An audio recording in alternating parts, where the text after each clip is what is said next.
please subscribe and don't forget to press the bell icon to get notified whenever we upload a new video. A packed show over the next 30 minutes, but let's first start with today's trading action. Bulls maintained the winning momentum on the last trade, but we did not see as major a rally as we had hoped. Both the Nifty and Sensex closed in the green with slender gains. Nifty remained within kissing distance of that 10,300 mark. Mid-cap index, though, outperformed, closing with gains of almost 150 points. Bank stocks also managed to hold their head above the water.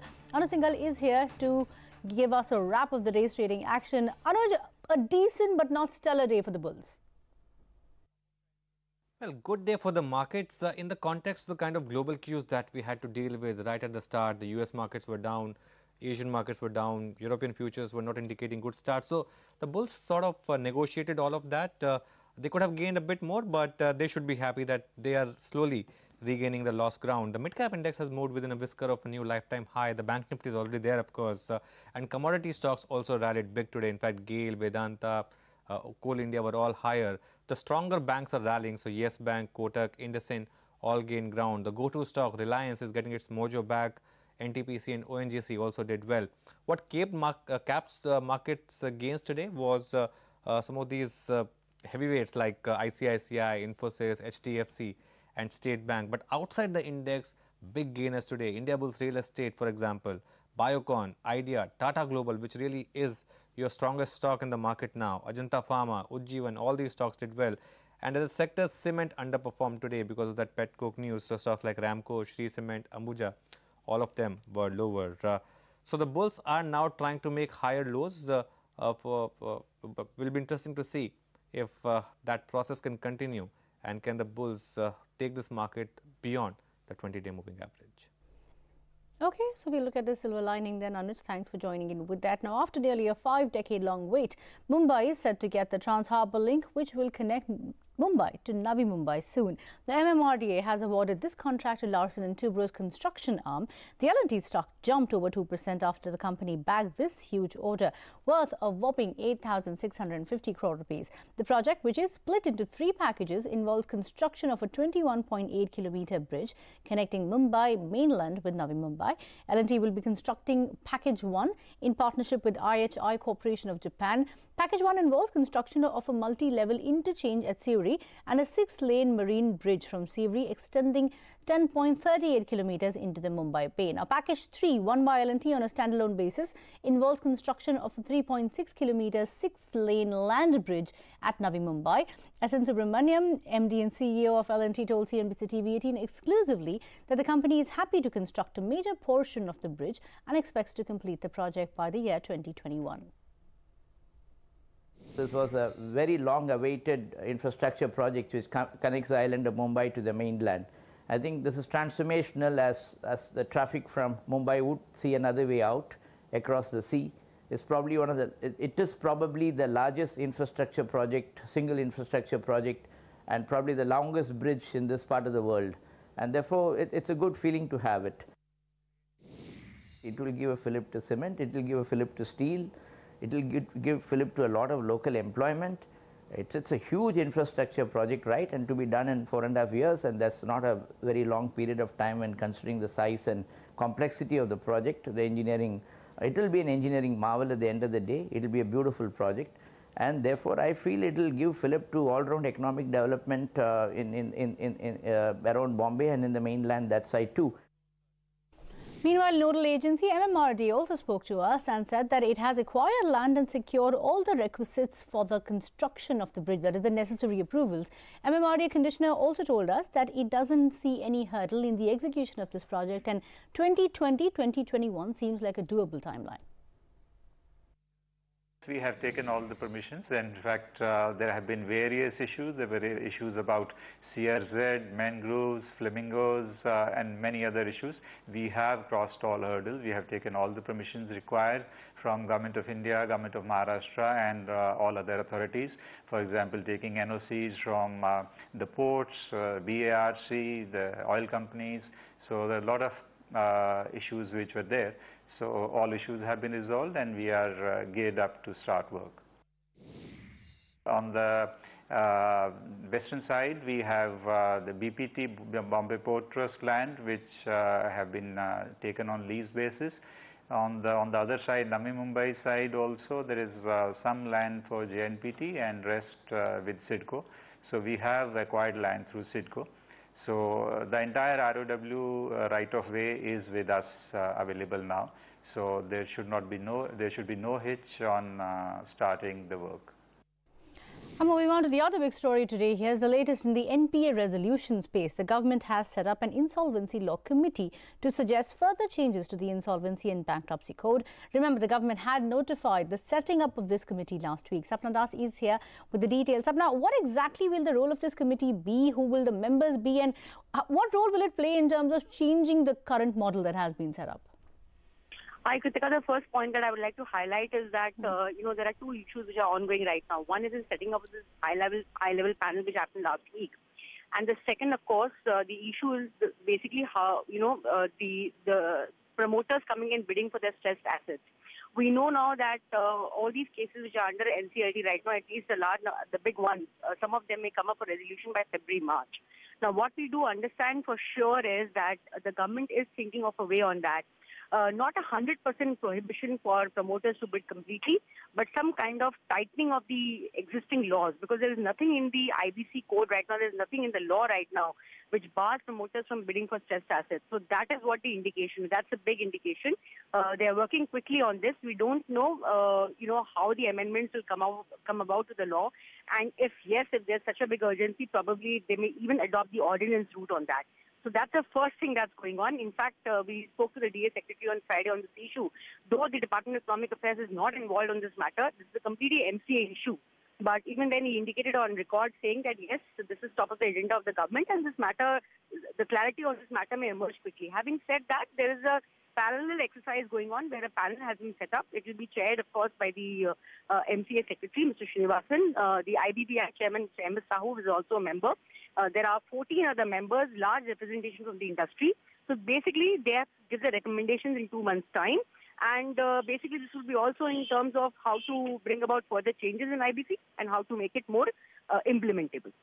Okay, fine, Sapna. Thank you so much for joining in with that. So a lot of areas and a lot of points over there, but let's talk about one specific stressed assets. The race to acquire distressed stressed assets, specifically steel assets, is heating up, with top steel makers, private equity players vying for assets.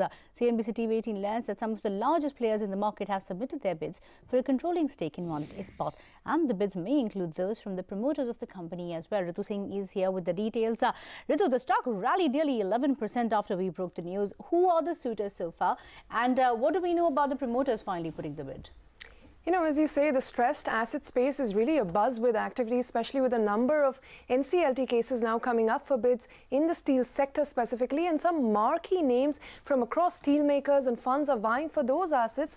Now, Monnet Ispat is perhaps the first among the 12 IBC cases that has been identified by the RBI, where firm bids are being placed now, and the outcome of this resolution therefore will set the stage for many others that will follow. And we understand from our sources that top players like JSW Steel, Tata Steel, Vedanta Group, as well as Shyam Steel, who is based in West Bengal, are among the contenders for Monnet Ispat. Among the funds that are also eyeing the acquisition of Monnet Ispat are Blackstone, TPG, SSG Capital, and Edelweiss Asset Reconstruction Company. Now remember, some of these players, especially JSW Steel, Blackstone and TPG, had earlier also attempted a buyout of Monnet Ispat, but their offers were either rejected by the lenders or did not qualify. But sources indicate that the promoters of the company are also very keen to participate this time around in the bidding and are looking to tie up with a fund or a private equity player for the same, and they're likely to submit their proposal before the deadline ends. The last date for submission has been extended by 10 days, from 17 November to now 27 November. So that's the date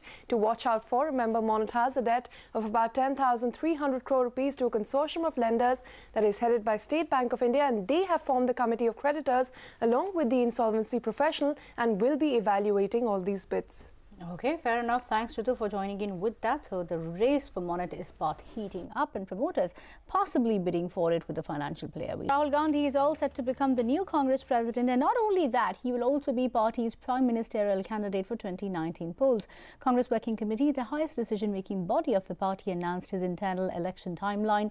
The elections for the top post will be held on December 15th and results will be declared on the 19th of December. However, Rahul Gandhi is expected to be elected unopposed. The Congress Scion will be succeeding his mother Sonia Gandhi, who has held the position for the last 17 years. Pallavi Ghosh is here with more details. Pallavi, we were expecting this, but what happened in the meet? What are the timelines that they have pointed out? Well, the decks have certainly been clear for Rahul Gandhi to take over as the next Congress president. That election schedule has been announced, but more than the date of polling is the last day of withdrawal, which becomes very important. But in the midst of all this, Sonia Gandhi in her speech came out very strongly against the BJP. In fact, what sources are telling us that Rahul at the CWC said that the focus of the campaign in Gujarat is going to be in asking the BJP's silence over the various corruption charges.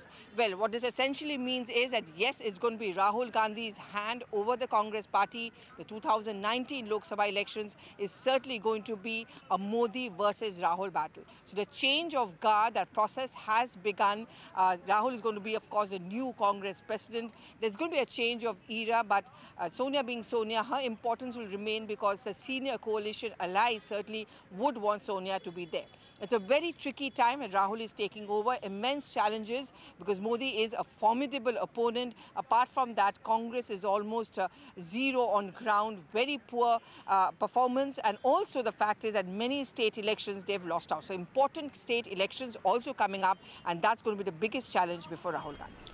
Okay, fair enough, Pallavi. Thanks for joining in with that. Now, thousands of farmers gathered at the Ramlila Maidan in New Delhi today. What brought them together were some common demands: a one-time complete waiver of farm loans and fair prices for their produce.